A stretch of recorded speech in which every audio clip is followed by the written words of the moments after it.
Dégère, ambassadeur de l'Union européenne à Maurice, son Excellence Madame Florence Cosset-Tissier, ambassadrice de France à Maurice, Madame la représentante de l'AFD,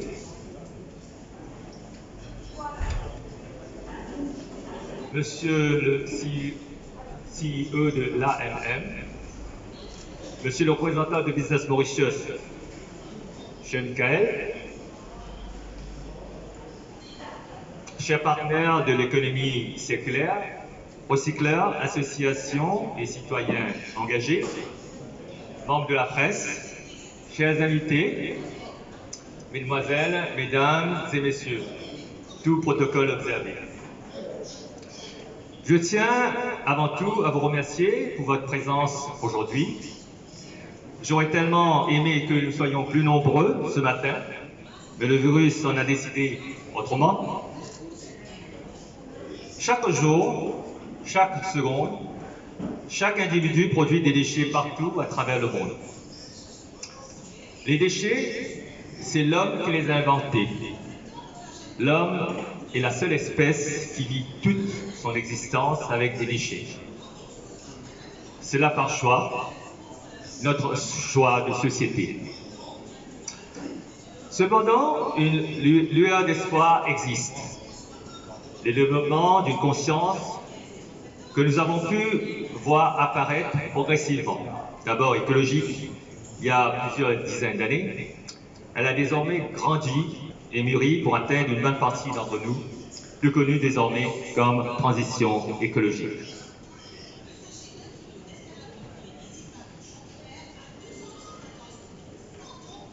Nous sommes conscients de notre rôle dans ce système et c'est pour cela que nous souhaitons également contribuer à la solution, à cette transition écologique.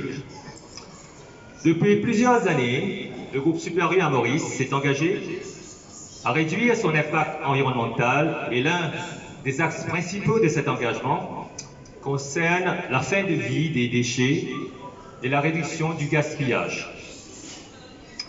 Comme vous le savez, Maurice génère chaque année plus de 530 000 tonnes de déchets qui sont à plus de 90% enfouis dans notre si petite île. Face à cette situation, nous avons décidé d'agir, notamment dans le domaine du recyclage des déchets, avec pour souhait de contribuer à l'émergence d'un nouveau pilier économique et pourrait permettre la relance de notre territoire, l'économie circulaire. Avec notre communauté et surtout nos partenaires, nous avons mis en place des solutions qui sont parfois totalement innovantes pour notre territoire. Et nous avons surtout compris qu'avec une telle communauté, et une telle fréquentation de nos centres, nous avions le devoir de sensibiliser par la communication ou par la pédagogie. C'est pourquoi mes collaborateurs et moi, nous avons décidé de vous présenter ce matin, à travers cette exposition qui durera 2 semaines, les nombreuses solutions qui existent sur notre île et que nous avons implémentées non seulement au sein de nos activités, mais aussi mises à disposition de notre communauté. Afin de sensibiliser le plus de personnes et créer, nous l'espérons, des vocations, cette exposition sera itinérante et se déplacera dans le nord à Supérieur-Grand-Bay, puis à Supérieur-Flac, véritable vitrine de la transition énergétique avec sa production d'énergie renouvelable et sa batterie thermique. Mais c'est un autre engagement dont nous serons fiers de vous présenter ultérieurement. En tant que producteur de plusieurs types de déchets, il est de notre devoir de réduire cette pollution en apportant des solutions efficaces. Notre engagement ne concerne pas uniquement Super U.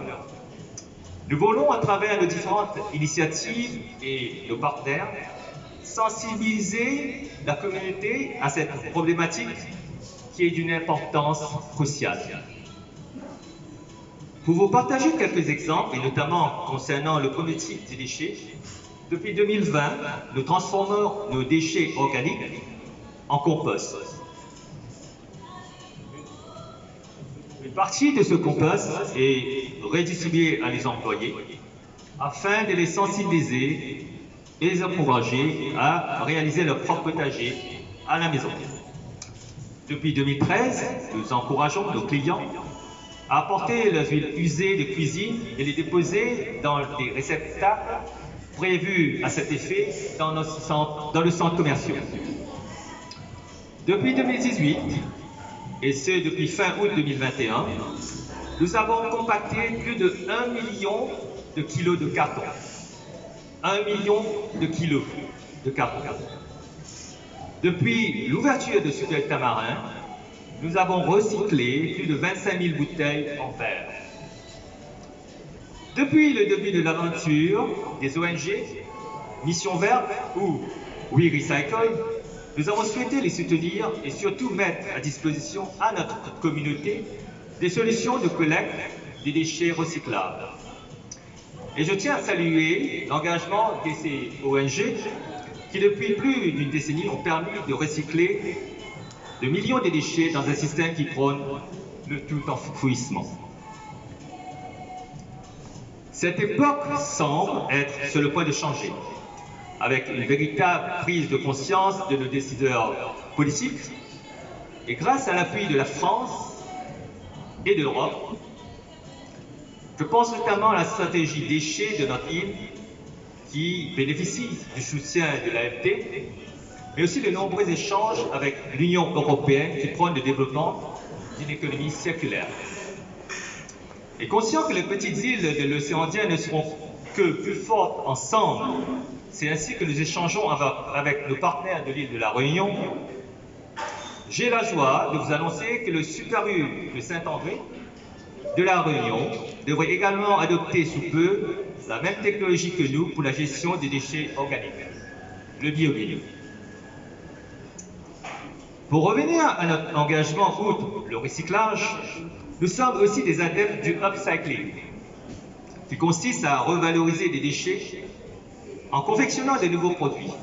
Par exemple, de nombreux éléments de décoration du centre commercial Cœur Cap-Tamarin ont été réalisés à partir des déchets que nous avons récoltés dans la nature. Nous collaborons également avec Foodwise, qui récupère des chutes issues de la confection de nos gâteaux et le reprocesse pour ensuite les distribuer dans les repas aux communautés vulnérables. Cela permet ainsi de limiter grandement ce gaspillage alimentaire qui a trop longtemps contribué aux inégalités et à l'injustice. Conscient de la grande utilisation du plastique à usage unique, nous avons déployé l'initiative Contenant et encourageons nos clients apporter leur propre récipient lorsqu'ils achètent de la charcuterie, de la viande, du poulet, du poisson et bien évidemment des fruits et légumes. Vous avez pu noter la disparition des sacs en plastique non biodégradables à usage unique. Et nous ne pouvons que saluer la décision forte du ministère de l'Environnement. Cependant, depuis plus de deux décennies, nous mettons à disposition plus de 30 000 boîtes en carton vide par mois dans nos supermarchés pour que nos clients puissent transporter leurs courses. Quelques chiffres que je tenais également à vous partager. Chaque année, notre service de reprise de bouteilles vides permet le recyclage et la réutilisation continue d'environ 800 000 bouteilles en verre. Cela grâce à la consigne des industriels qui s'engagent de plus en plus sur le sujet. En 2020, Foodwise a redistribué 2200 kg de restes de gâteaux de nos pâtisseries à des familles vulnérables. Et tout cela n'est qu'une petite partie du travail réalisé depuis des années qui a pour but de faire de Super U un exemple d'économie verte et circulaire. Je pense que bientôt une entreprise ne sera plus seulement jugée sur sa performance économique, mais également sur l'impact sur l'environnement et le bien-être apporté à la communauté. Nous empruntons plus que jamais ce chemin pour être en phase avec les attentes de la société, dans un contexte de crise climatique, mais aussi de résilience de notre île. Face à cette situation qui semble insurmontable, j'ai le plaisir de voir que nous ne sommes pas seuls. Outre les partenaires recycleurs, nous avons pu noter un engagement certain des acteurs du secteur privé. Je pense notamment à Business Mauritius qui a initié le programme Signe Nature, ou encore la MCB qui contribue à la dynamique avec notamment les études climat et local rebound. Nos industriels sont fortement engagés à travers l'AFM. En ce moment, forment 30 entreprises à l'éco-conception avec le soutien de la Réunion. Nous sommes au début de cette transition écologique, porteuse d'espoir pour plus de justice environnementale. Pour finir, je tiens à remercier sincèrement l'ensemble de nos partenaires, entreprises et ONG, sans qui tout cela n'aurait pas été possible. Un grand merci également à tous nos fidèles clients, notre communauté, qui ont compris la portée de ce combat et qui utilisent au quotidien les facilités mises à leur disposition dans nos centres commerciaux. Merci aussi à mes collaborateurs qui ont travaillé durement pour la réalisation de cette exposition. Continuons ensemble à effectuer les bons gestes pour les générations futures. Merci. Monsieur Tsil, de cette invitation de votre groupe qui, je crois, est un très bel exemple et on a besoin de beaucoup d'exemples comme le vôtre à travers le monde face au combat contre le changement climatique et la préservation de la biodiversité. Donc merci aux entreprises comme la vôtre qui s'engagent dans ce combat. Merci aussi aux citoyens qui s'engagent, parce qu'on a besoin évidemment qu'avant tout l'ensemble des citoyens du pays soient convaincus que c'est une lutte qu'il faut mener et qu'il faut poursuivre. Nous étions avec ma collègue Florence Cosset-Tissier et avec Grégory Martin la semaine dernière dans des écoles. Nous avons un travail de sensibilisation extrêmement important que nous menons dans les 180 éco-schools que connaît le pays à travers la sensibilisation à la protection de l'environnement marin, à travers la protection de la biodiversité, parce que je crois qu'il faut vraiment commencer par travailler avec la jeunesse si on veut effectivement qu'à l'avenir les plages soient préservées et que la biodiversité soit bien respectée. Donc nous sommes très engagés là-dessus, très engagés avec les entreprises également, vous le savez depuis un certain nombre d'années. Nous avons un gros programme avec l'AFD qui s'appelle Sunref et qui vise précisément à aider les entreprises à passer dans cette transition énergétique et à développer effectivement leur capacité de gestion et de production d'énergie renouvelable dans ce contexte-là. Donc on a mis 70 millions d'euros, pour dire les chiffres un petit peu, à travers l'AFD auquel l'Union européenne apporte une subvention de 7 millions pour permettre aux entreprises justement d'avoir des projets dans cette transition énergétique. Donc on est vraiment très engagé. On est très engagé évidemment aussi, et j'en parlerai un petit peu plus au niveau institutionnel, puisque je suis un institutionnel en tant qu'ambassadeur, et forcément on travaille avec les autorités mauriciennes, on travaille depuis des années, comme je disais, sur ces questions avec elles, notamment dans le cadre de grands enjeux internationaux. Vous savez qu'on a eu la COP 2015 à Paris, évidemment on a la COP 26 à Glasgow qui se profile dans 2 semaines, dans un mois, un petit mois, on est éloigné de cette échéance très importante. Et l'Union européenne s'engage très fortement, comme vous le savez. Nous voulons être un continent neutre en carbone en 2050. Ça veut dire prendre tout un ensemble d'engagements et de résolutions pour y parvenir, d'efforts législatifs, d'efforts au niveau de l'ensemble des acteurs, entreprises, citoyens, tout le monde doit participer à cet effort global. Donc on a une volonté très forte de travailler avec Maurice et avec nos autres partenaires sur ces objectifs pour que Maurice aussi s'engage à la COP26 sur des objectifs tout à fait précis et mesurables. Je voudrais simplement rappeler que dans le dernier budget, le gouvernement s'est engagé sur les 60% d'énergie renouvelable, ce qui est effectivement déjà un signal très fort. Maintenant, il faut mettre en œuvre, c'est toujours plus...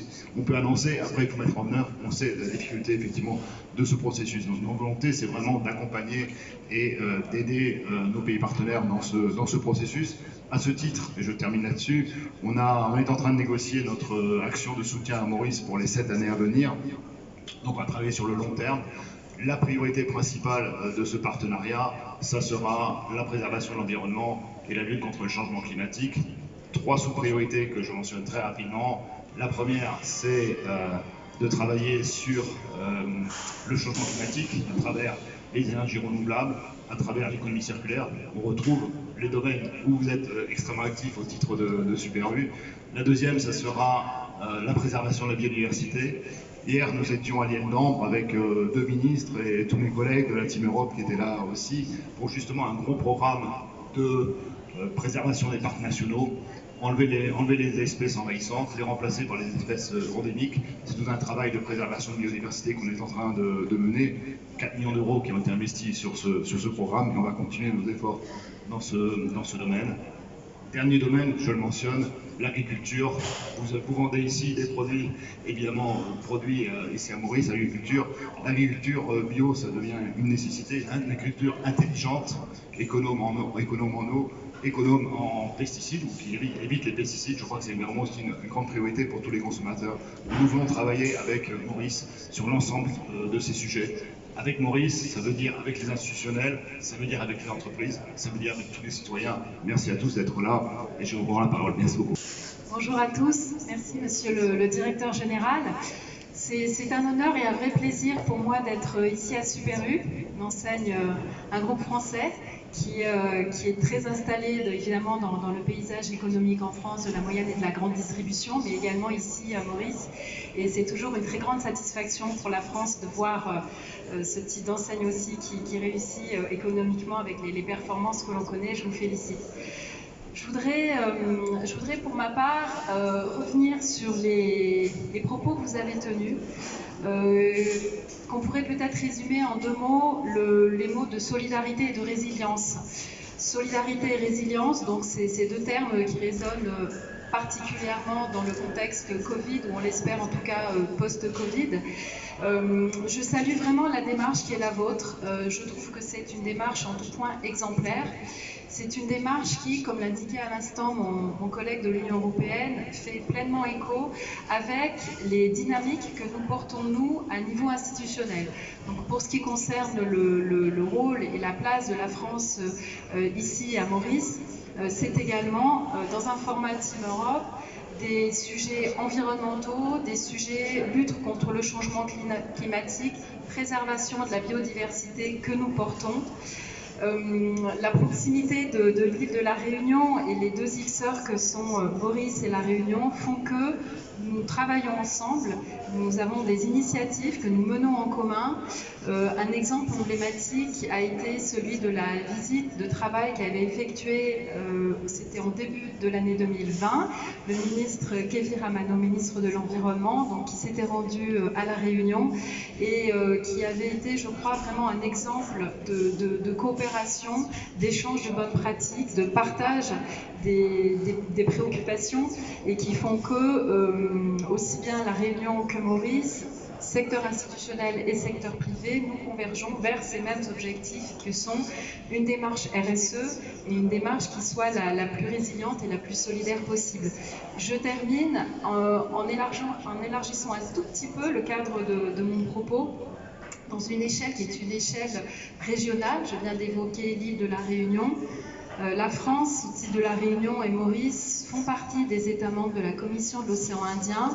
La France aujourd'hui, jusqu'en mars-avril de l'année prochaine, tient la présidence de cette organisation régionale et de même que la protection de l'environnement, la lutte contre le changement climatique font partie des priorités de l'Union européenne et de l'action qui est également portée à titre bilatéral par la France ici avec les partenaires mauriciens. C'est également une dimension prégnante dans l'action régionale menée par ces 5 États qui composent la Commission de l'océan Indien. Et avec un accent particulier sous la présidence française qui est de pouvoir, et c'est aussi un terme que vous avez utilisé je crois dans les démarches que vous avez de recyclage des aliments qui ne sont pas tous utilisés et donc qui peuvent de nouveau profiter aux plus vulnérables. Et là je reviens sur ce que je disais à titre liminaire, c'est-à-dire la solidarité, la résilience entre les îles de l'océan Indien et entre les populations sur ces îles-là, qui sont vulnérables vis-à-vis du climat et qui n'en sont pas moins solidaires face à tous ces défis et toute la résilience qui est portée de manière collective. Je vous remercie.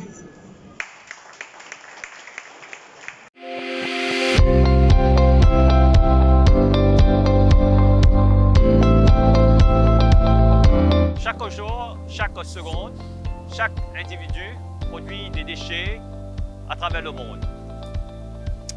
Les déchets, c'est l'homme qui les a inventés. L'homme est la seule espèce au monde qui vit toute sa vie avec des déchets. Agir dans le domaine du recyclage, le groupe Super U à Maurice peut montrer à ses clients et le public en général les actions de recyclage qu'il a mises en œuvre depuis plusieurs années déjà avec ses partenaires. Par ailleurs, nous mettons à disposition des conteneurs de tri dans le parking de nos centres commerciaux pour encourager la communauté, c'est-à-dire nos clients et le public en général, à venir déposer des déchets en plastique, carton et canettes.